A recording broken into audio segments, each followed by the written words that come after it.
السلام علیکم ورحمۃ اللہ وبرکاتہ۔ جی تو ناظرین، آج بڑا ہی دلچسپ سوال لے کر حاضر ہوا ہوں، جو کہ اردو اے آئی سے ہم سوالات کرتے ہیں۔ تو آج ہم سوال کریں گے اس سے، اور آپ حضرات سے درخواست ہے کہ اگر آپ اس چینل پر نئے ہیں تو چینل کو سبسکرائب کرتے جائیں اور بیل کے آئیکن کو دبا دیں تاکہ ہر ہماری نئی آنے والی ویڈیوز آپ تک پہنچے۔ تو ہم چلتے ہیں اپنے اردو اے آئی کی طرف، اور اس سے جو ہے ہم اپنے سوالات کرتے ہیں۔ تو آپ سے درخواست ہے کہ پوری ویڈیو مکمل دیکھیں۔ السلام علیکم ورحمۃ اللہ وبرکاتہ۔ جی کیا حال ہے؟ خیریت ہے؟ وعلیکم السلام ورحمۃ اللہ وبرکاتہ۔ خیریت سے ہے، خوش نصیب ہوں۔ آپ سنائیں کیسے ہیں؟ الحمد للہ، یہ شکر اللہ پاک کا، بالکل خیریت ہے۔ الحمدللہ، یہ سن کر خوشی ہوئی۔ اللہ آپ کو ہمیشہ خوش رکھے۔ آمین ثم آمین۔ اچھا، آج کا سوال یہ ہے کہ حضرت علی رضی اللہ عنہ اور حضرت معاویہ رضی اللہ عنہ کے آپس کے جو تعلقات ہیں ان کے بارے میں ذرا تفصیلات بتائیں گے آپ؟ حضرت علی رضی اللہ عنہ اور حضرت معاویہ رضی اللہ عنہ کے تعلقات تاریخ میں ایک اہم موضوع ہے۔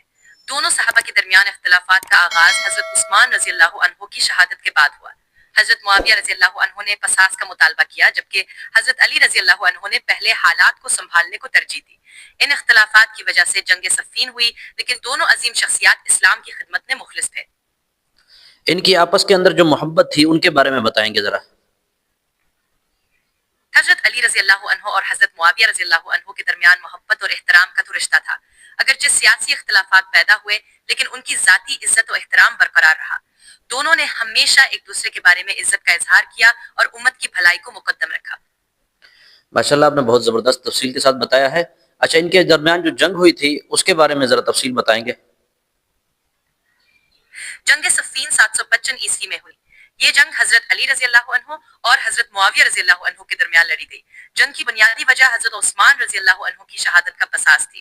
یہ جنگ کئی ماہ جاری رہی اور اس کے بعد صلح کا معاہدہ ہوا، جس کے نتیجے میں دونوں جانب سے جنگ بندی ہو گئی۔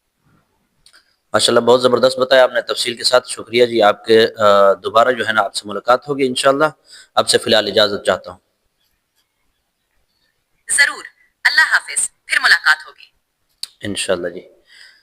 جی آپ نے سنا ہے، بہت زبردست بتایا ہے۔ بہرحال یہ ہے کہ حضرت معاویہ اور حضرت علی رضی اللہ عنہ کے آپس کے اندر جو پیار اور محبت، اور اس کے علاوہ جو ہے ان کے تعلقات بہت مضبوط تھے اسلام کے نظریے سے، اور یہ بھی جو ہے ہر علماء سے سنتے بھی رہتے ہیں، اور جو ہے نا یہ واضح طور پہ بھی ہے کہ ان کے جو درمیان جو مخالفت اگر پیدا ہوئی ہے وہ جو ہے دوسرے مشرکین مکہ اور مشرکین اسلام جو تھے انہوں نے کی ہے، اور ان کے درمیان ویسے کوئی ایسی بات نہیں تھی جس میں سے جو ہے لوگ آج بھی جو ہے ایسی باتیں سنتے ہیں اور کرتے ہیں کہ ایک دوسرے کے اندر جو ہے اختلافات، یا حضرت معاویہ رضی اللہ عنہ علیہ باللہ یعنی کہ اس کے بارے میں لوگ جو ہے غلط باتیں کرتے ہیں، یا حضرت علی رضی اللہ عنہ کے بارے میں، بل دونوں جو ہے جو بھی غلط کہتا ہے وہ غلط خود ہے، اس لیے جو ہے غلط باتیں کرتا ہے۔ یہ دونوں صحابی رسول ہیں، اور ان دونوں صحابیوں کے اللہ تعالیٰ نے درجات بھی بلند کیے ہیں۔ تو جن کا نام آج بھی جو ہے لوگ نام لیوا ہے، آج بھی ان کے جو ہے چرچے عام ہیں، اور مٹ انہوں نے جانا ہے جو ان سے محبت نہیں بلکہ بغض رکھتا ہے۔ تو اللہ تعالیٰ ہم سب کو جو ہے ان کے ساتھ، صحابہ کرام کے ساتھ محبت نصیب فرمائے، اور جس طرح حضور صلی اللہ علیہ وسلم کے ساتھ انہوں نے محبت کی اور نقش قدم پر جس طرح وہ چلے ہیں، اسی طرح ہمیں بھی چاہیے کہ ہم حضور صلی اللہ علیہ وسلم کے نقش قدم پر چلنے والے بنیں۔ اللہ تعالیٰ سے دعا ہے کہ اللہ تعالیٰ ہمیں حق اور سچ بات کہنے کی اور اس پر عمل کرنے کی توفیق عطا فرمائے۔